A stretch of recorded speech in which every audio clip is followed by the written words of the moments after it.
বন্ধুগণ, আশা করি আপনারা সবাই ভালো আছেন, নিরাপদে আছেন।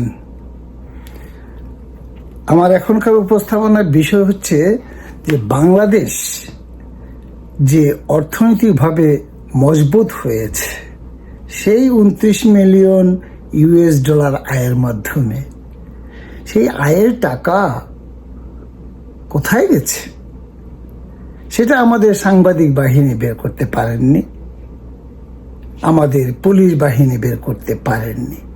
পুলিশ বাহিনীর কথা না হয় বাদই দিলাম, ওনারা হচ্ছেন গিয়ে সরকারি লোক, আর এই টাকাটা যে সরকারি লোকেদের মধ্যেই কেউ না কেউ করেছেন সেটা তো পরিষ্কার। কারণ শেখ হাসিনাকে উৎখাত করার জন্যই তো এই টাকাটা নেওয়া হয়েছিল, তাই না?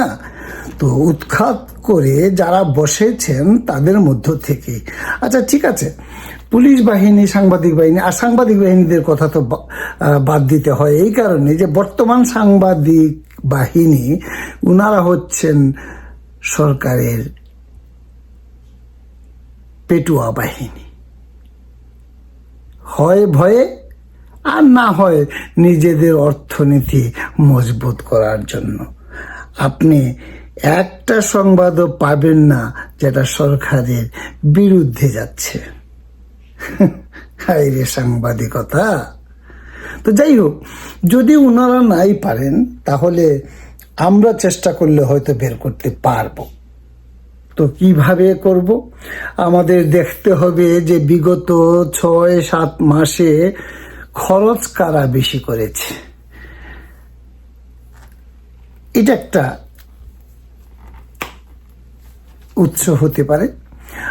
আর যদি আমরা একটু সর্ট আউট করে নেই যে কাদের লাভ হবে শেখ হাসিনাকে উৎখাত করলে, ধরুন বিএনপি ক্ষমতায় আসার জন্য করতে পারে, জামাত ইসলাম করতে পারে, ডক্টর ইউনূস করতে পারেন, কারণ শেখ হাসিনাকে উৎখাত করতে হবে, কারণ শেখ হাসিনা ডক্টর ইউনূসকে অপমান করেছেন। তো যদি আমরা ধরি জামাত, ডক্টর ইউনূস, বিএনপি, তো বিএনপি একটি বড় রাজনৈতিক দল, তাদের মধ্যে কিছুটা হলেও গণতন্ত্র আছে, যদিও তারা অতীতে দুর্নীতি করেছিল, তাই বলে সরকার উৎখাতের জন্য আমেরিকা থেকে টাকা নেওয়া, এটা মেনে নেওয়া যাচ্ছে না। আচ্ছা, আমরা যদি শর্ট লিস্ট করতে চাই তাহলে বিএনপিকে আমরা বাদ দিয়ে দিলাম। এখন কে আছে? জামাত ইসলাম, ডক্টর ইউনূস, এবং ওনারাই কিন্তু বর্তমানে সরকার চালাচ্ছেন। ডক্টর ইউনূসের পেটুয়া বাহিনী, সমন্বয়কারী দল, ওনাদের হাতে অনেক টাকা এসেছে। তো আমরা জানি না সেই 29 মিলিয়ন ডলারের নোটগুলো ওদের হাতে এসেছে কিনা। তো যাই হোক, ডোনাল্ড ট্রাম্প কিন্তু এই ঘড়ির সুতোটা ধরে রেখেছেন, আস্তে আস্তে ছাড়ছেন। আগে বলেছেন 2 ব্যক্তির সংস্থা, এখন একটি এনজিও, এখন বলেছেন এনজিও। তাহলে এনজিও বের করতে খুব একটা সমস্যা হবে না। বাংলাদেশে যতগুলো এনজিও আছে সবগুলোকে সর্ট আউট করে ডক্টর ইউনূস এবং জামাত রিলেটেড এনজিও গুলো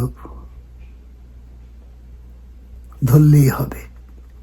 আর না ধরলেও কোনো সমস্যা নেই, ডোনাল্ড ট্রাম্প এক সময় তো সেটা প্রকাশ করবেনই। থলের বিড়াল বের হয়ে আসবে, যাবেন কোথায়? পালাবার পথ পাবেন না।